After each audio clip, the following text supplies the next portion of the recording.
ড্ৰাগসৰ বিৰুদ্ধে কাছাড় আৰক্ষীৰ অভিযান অব্যাহত। পুনৰ কাছাড়ৰ অসম মিজোৰাম সীমান্তৱৰ্তী দলাইখাল অঞ্চলৰ পৰা বুজন পৰিমাণৰ হেৰইন জব্দ কৰিছে কাছাড় আৰক্ষীয়ে। লগতে এজন সৰবৰাহকাৰীক গ্ৰেপ্তাৰ কৰিবলৈ সক্ষম হৈছে কাছাড় আৰক্ষীৰ দলে। আৰু কাছাড় আৰক্ষীৰ বিশেষ এক অভিযান চলিছিল আৰু এই অভিযানত প্ৰায় 1 কেজি 700 গ্ৰাম হেৰইন জব্দ হৈছে। লগতে এগৰাকী সৰবৰাহকাৰীক কাছাড় আৰক্ষীয়ে গ্ৰেপ্তাৰ কৰিবলৈ সক্ষম হৈছে। এই সমগ্ৰ ঘটনা জনাৰ চেষ্টা কৰিম। মোৰ লগত বৰ্তমান উপস্থিত আছে কাছাড়ৰ আৰক্ষী অধীক্ষক নুমল মহাতা। মই তেওঁৰ মন্তব্য লোৱাৰ চেষ্টা কৰিম।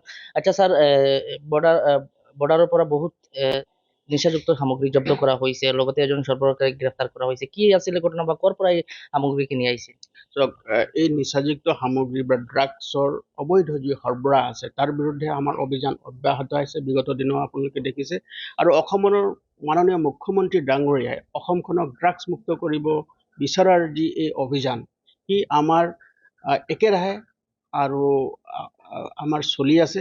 আৰু এই অভিযানৰ এক অংশ স্বৰূপে যোৱা নিশা, পুৱতি নিশা আমাৰ এক বিশেষ অভিযান চলিছিলে ধলাইখাল সীমান্তৱৰ্তী অসম আৰু মিজোৰামৰ সীমান্তৱৰ্তী অঞ্চল। তাত এটা বৰ্ডাৰ আউটপোষ্টো আছে। সেই ধলাইখাল বিঅপিৰ ওচৰে পাজৰে আমাৰ এই অভিযান চলিছিলে। আৰু এই অভিযান কালত আমি এজন ব্যক্তিক আমি ইণ্টাৰচেপ্ট কৰোঁ। তেওঁৰ নাম আব্দুল আহাদ লস্কৰ। তেওঁৰ ঘৰ হ'ল ধলাই অঞ্চলতে নেপেট খাল নামৰ জামালপুৰ অঞ্চলত তেওঁৰ ঘৰ ধলাইত। তেওঁক যেতিয়া আমি ইণ্টাৰচেপ্ট কৰাৰ পাছত তেওঁ খানতালাচী চলোৱাৰ সময়ত তেওঁৰ ওচৰৰ পৰা আমি বৃহৎ পৰিমাণৰ নিচাযুক্ত সামগ্ৰী ছাছপেক্টেড টু বি হিৰইনছ আমি জব্দ কৰিবলৈ সক্ষম হৈছোঁ। তেওঁৰ লগত 139 সব কেছেছ আমি বা চাবোনৰ বাকচত আমি হিৰইন আমি তেওঁ তাত জব্দ কৰোঁ। আৰু আমি তাতে যেতিয়া ঘটনাৰ যি অঞ্চল, সেই অঞ্চলত যেতিয়া আমি তাক ওজন কৰোঁ, সেই ওজন কৰাত তাৰ 1.700 কিলোগ্ৰাম ওজনৰ বৃহৎ পৰিমাণৰ নিচাযুক্ত সামগ্ৰী আমি জব্দ কৰোঁ।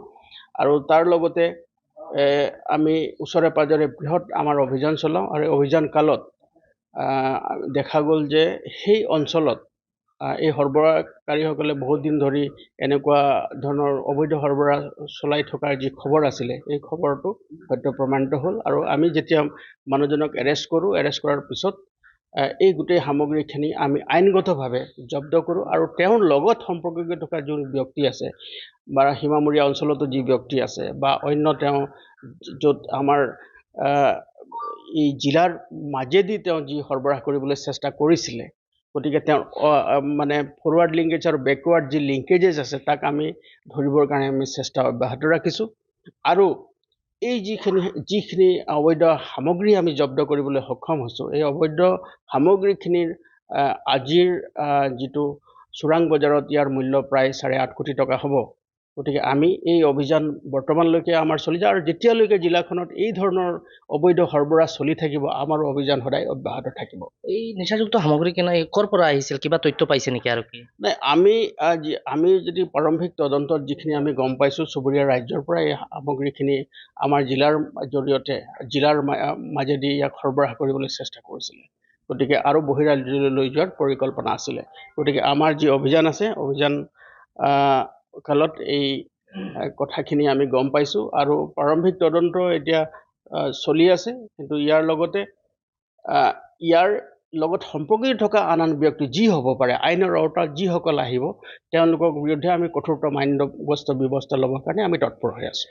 নিশ্চয়কৈ ইয়া আছিলে কাছাড়ৰ আৰক্ষী অধীক্ষক নুমল মহাত্তাৰ মন্তব্য। আৰু ইয়াতে এটা কথা উল্লেখ কৰিব লাগিব যে ড্ৰাগছৰ বিৰুদ্ধে কাছাড় আৰক্ষীৰ কঠোৰ স্থিতিৰ পাছতো দেখা গৈছে কাছাড়ত প্ৰতিদিনেই ড্ৰাগছ সৰবৰাহৰ চেষ্টা চলাই আছে একাংশ ড্ৰাগছ মাফিয়াসকলে। আৰু কাছাড়ৰ যি সীমান্ত অঞ্চল আছে, অসম মিজোৰাম সীমান্ত অঞ্চলৰ কাছাড়ৰ দলাইখালৰ পৰা পুৱতি নিশা এক অভিযান চলিছিল কাছাড় আৰক্ষীৰ। আৰু এই অভিযান কালত পুনৰ বৃহৎ পৰিমাণৰ হেৰইন জব্দ হৈছে। প্ৰায় 1 কেজি 700 গ্ৰাম ওজনৰ হেৰইন জব্দ কৰিছে আৰক্ষীয়ে। লগতে এগৰাকী সৰবৰাহকাৰীক আৰক্ষীয়ে গ্ৰেপ্তাৰ কৰিবলৈ সক্ষম হৈছে।